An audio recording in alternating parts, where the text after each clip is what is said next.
Hello everyone. So आज आपण बघणार आहे कन्सेप्ट ॲडजसन्सी लिस्ट.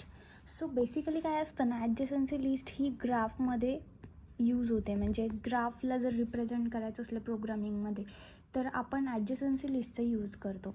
सो कसं आपण याचं इम्प्लिमेंटेशन करू आपण ते थोडक्यात बघू की कसं कन्सेप्ट असतो इनसाईडमध्ये. तर फॉर एक्झाम्पल हा माझा एक ग्राफ आहे. त्याच्यामध्ये 1, 2 आणि 3 असे 3 नोड घेते मी. 1 माझं पॉईंट करतो आहे 3ला, 1 माझं पॉईंट करतो आहे 2ला आणि 3 इज पॉइंटिंग टू 2.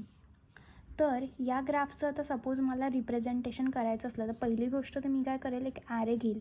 ॲरेमध्ये माझे टोटल नोड देईल. सपोज हे 1, 2, 3 हे मी युजिंग ॲरे स्टोअर केले. आता जर हा जो ग्राफ मी इथे काढला आहे हा मला जर डेटा स्ट्रक्चरमध्ये स्टोअर करायचा असेल, म्हणजे आपण प्रोग्राम करतो आहे ग्राफचा आणि आपल्याला हे सगळं स्टोअर करायचं आहे, बरोबर. तर मेमरीमध्ये स्टोअर कसं करणार, तर आता डेटा स्ट्रक्चरमध्ये आपण नोड स्टोअर करण्यासाठी ॲरेचा तर यूज केला, बट इथे जर बघितलं तर ह्या सगळ्या नोड्सची एकमेकांसोबत एक लिंक आहे.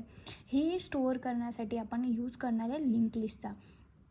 तर जावामध्ये आपण 2 टाईपचे डेटा स्ट्रक्चर यूज करू शकतो. एक म्हणजे की ॲरे लिस्ट यूज करू शकतो आपण, और दुसरा म्हणजे की वेक्टर. जो पण कन्सेप्ट तुम्हाला इझी जाईल तो कन्सेप्ट म्हणजे तुम्ही यूज करू शकता. याच्यामध्ये ॲरे लिस्टचं स्ट्रक्चर जर इझी जात असेल तर यूज दिस और दिस, म्हणजे दोन्ही पण ऑलमोस्ट एवढं काही डिफरन्स नाही आहे.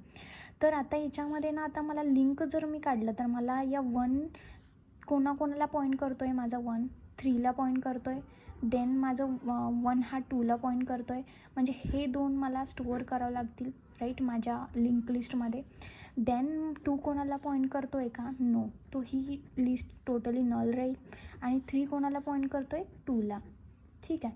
म्हणजे आपल्या जे पण इथे जे राहणार हे जे पूर्ण स्ट्रक्चर आहे हे आपण याला म्हणू एक ॲडजसन्सी लिस्ट.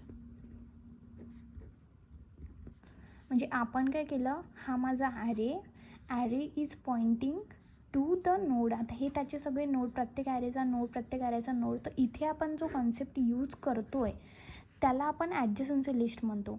आणि जो डेटा स्ट्रक्चर आपण यूज करणार तो असणार ॲरे लिस्ट आणि वेक्टर. ओके.